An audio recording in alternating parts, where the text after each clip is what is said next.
Oke, selamat pagi nak. Ya, hari ini kita akan belajar matematika minat.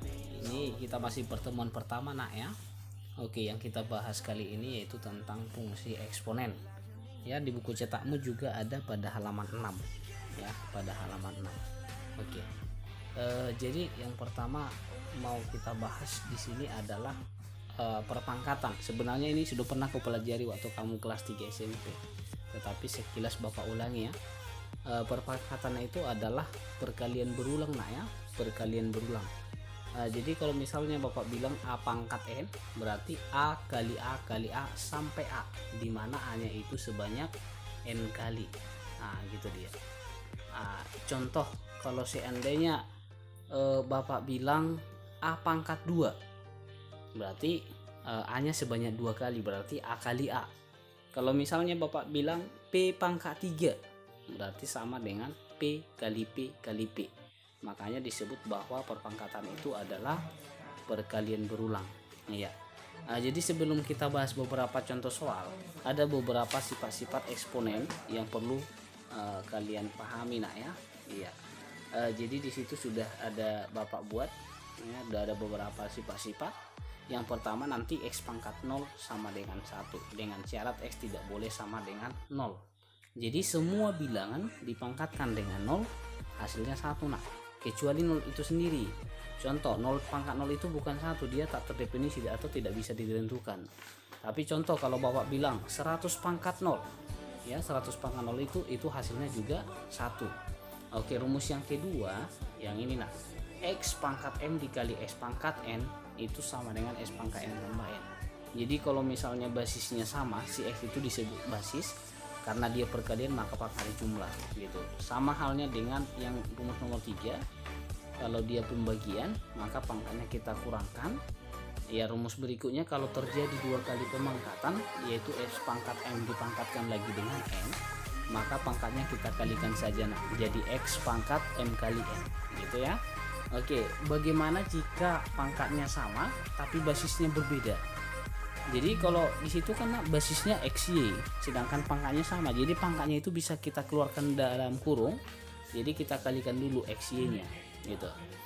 Sama halnya gini nak. Kalau misalnya X per Y pangkat M itu bisa Bapak jebarkan menjadi X pangkat M per Y pangkat M dengan syarat Y tidak boleh sama dengan 0. Kenapa? Karena kalau penyebutnya 0 hasilnya sudah tak terdefinisi gitu dia. Jadi rumus berikutnya kalau nanti ada kita temukan bahwa suatu pangkat dari suatu bilangan hasilnya negatif, usahakan positif nak supaya lebih sederhana. Dengan cara bagaimana nanti supaya dia positif, jadikan ke bawah, artinya X pangkat minus M sama dengan jadi seper X pangkat M, jadi pangkatnya jadi positif ya. Ada syaratnya juga di mana X nya tidak boleh sama dengan 0. Contoh kalau Bapak bilang 2 pangkat minus 5, berarti 2 pangkat minus 5 itu sama dengan 1 per 2 pangkat 5 nak ya. Iya, jadi kalau baru rumus berikut, kalau misalnya nanti ada suatu perpangkatan di mana pangkatnya dalam bentuk pecahan, ya ini bisa kita ubah ke dalam akar pangkat nak, di mana pangkat penyebutnya yaitu N itu jadi akar pangkat. Jadi X pangkat M per N itu sama dengan akar pangkat N dari X pangkat M. Contoh kalau Bapak bilang X pangkat 2 per 5, penyebutnya angka 5 nak ya, berarti sama dengan akar pangkat 5 dari X kuadrat. Seperti itu ya, dimana si N itu elemen daripada A dimaksud di situ adalah elemen dari bilangan asli gitu. Oke, karena Bapak sudah jelaskan rumus dengan konsep perpangkatan, kita bahas beberapa contoh soal nak ya. Contoh di sini ada 2 soal yang Bapak sediakan. Yang pertama 5 pangkat 3 berapa? Soal nomor 2 nya 2 pangkat 3 kali 3 pangkat minus 2, 5 pangkat 6 per 2 pangkat min 5 kali 3 pangkat 4 kali 5 pangkat 4 pangkat min 1. Oke, kita lihat pembahasannya nak ya. Jadi karena tadi Bapak bilang bahwa perpangkatan itu adalah perkalian berulang, maka kalau dikatakan 5 pangkat 3 itu sama dengan ya 5 kali 5 kali 5. Artinya 5 nya sebanyak 3 kali nak ya. Maka 5 kali 5 kali 5 hasilnya 125. Oke, soal yang nomor 2 ya. Boleh kita kerjakan dulu yang di dalam kurung. Jadi perhatikan dulu mana basis yang sama. ya, seperti ini nak. Ini kan basisnya sama-sama 2 ya. Kalau Bapak bilang tadi pembagian, maka pangkat boleh dikurang. Maka 3 dikurang negatif 5, jadi ini dia nak. Jadi basisnya tulis 1 aja. Nah, baru ini juga sama-sama 3 ya. Karena dia pembagian, pangkatnya dikurang menjadi -2 dikurang 4. Begitu juga basis 5, 6 dikurang 4 ya. Jadi kalau kita sederhanakan, 3 dikurang -5 maka jadi ini 8 ya. -2 kurang 4 jadi 3 pangkat -6. 6 dikurang 4 jadi 5 pangkat 2. Nah, oke, di dalam kurung itu ada 3 suku, yaitu 2 pangkat 8 kali 3 pangkat -6 kali 5 pangkat 2. Setiap suku itu kita pangkatkan dengan -1 nah. Jadi setiap pangkatnya itu boleh kita kalikan dengan -1. Makanya 8 kali -1 hasilnya -8 ya. -6 kali -1 6.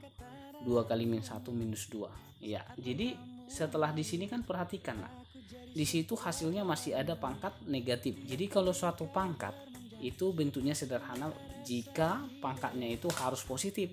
Caranya tadi bagaimana Bapak sampaikan ya, supaya positif yang ada negatif pindahkan jadi penyebut. Makanya yang 2 pangkat -8 dengan 5 pangkat -2 Bapak jadikan di sini penyebut supaya jadi positif. Maka hasilnya 3 pangkat 6 per 2 pangkat 8 dikali dengan 5 pangkat 2. Oke, boleh dipahami nak ya? Ya. Kalau ada pertanyaan nanti boleh ditanyakan lewat grup WA. Oke, di sini nanti kan yang kita pelajari itu adalah fungsi eksponen. Jadi kira-kira apa itu fungsi eksponen ya? Sebelumnya juga SMP sudah dibahas nak ya fungsi itu. Jadi fungsi itu adalah di mana daerah asal dipetakan tepat satu ke anggota kodomain. Nah itu dalam arti kalau Bapak buat dalam sehari-hari, di mana domain itu atau daerah asal itu tidak boleh selingkuh dan tidak boleh jomblo. Dalam arti si domain itu harus memiliki pasangan tapi hanya satu gitu nah ya. Dia tidak boleh selingkuh, tidak boleh jomblo. Itu cara cepatnya tanpa kita memperhatikan yang namanya kodomain. Jadi kita hanya fokus pada domain. Jadi kalau domainnya sudah memiliki pasangan hanya satu saja, itulah yang disebut dengan fungsi. Jadi bentuk umum fungsi eksponen itu yang ini, di mana fx sama dengan k dikali a pangkat x gitu nah ya, di mana k-nya tidak boleh sama dengan 0. Karena kalau k-nya 0 itu sudah tidak fungsi eksponen lagi dan a-nya tidak boleh 1. Nah, itu dia bentuk umum fungsi eksponen. Oke. Jadi di sini ada Bapak buat 2 tabel ya. Nah, ini penyelesaiannya nak. Nah, contoh ini Bapak buat fx sama dengan 2 pangkat x. Kalau contoh x-nya -3, berapa 2 pangkat -3 nak? Berarti 2 pangkat -3 itu 1/2 pangkat 3. 2 pangkat 3 itu adalah 8, berarti jadi 1/8 ini ya Bapak buat ya. Kalau contoh x-nya -2, 2 pangkat -2 atau 1/2 pangkat 2 itu sama dengan 1/4. Nah, dan seterusnya ya, bisa dipelajari nak ya. Begitu juga untuk koordinat fungsi fx sama dengan 1/2 pangkat x, tinggal kita masukkan saja. Kalau contoh ini -3, 1/2 pangkat -3 ya. Berarti 1/2 pangkat -3 ya, itu sama itu dengan ya, boleh Bapak buat nak. Kalau Bapak naikkan 2-nya, 1/2 itu kan sama dengan 2 pangkat -1. 2 pangkat -1 kita pangkat -3, berarti -1 kali -3 itu jadi 3, maka 2 pangkat 3 di sini jadi 8 ya. Nah, ini juga gitu nak, 2 pangkat -1 kali -2 jadi 2 pangkat 2 sama dengan 4. Nah, dan seterusnya.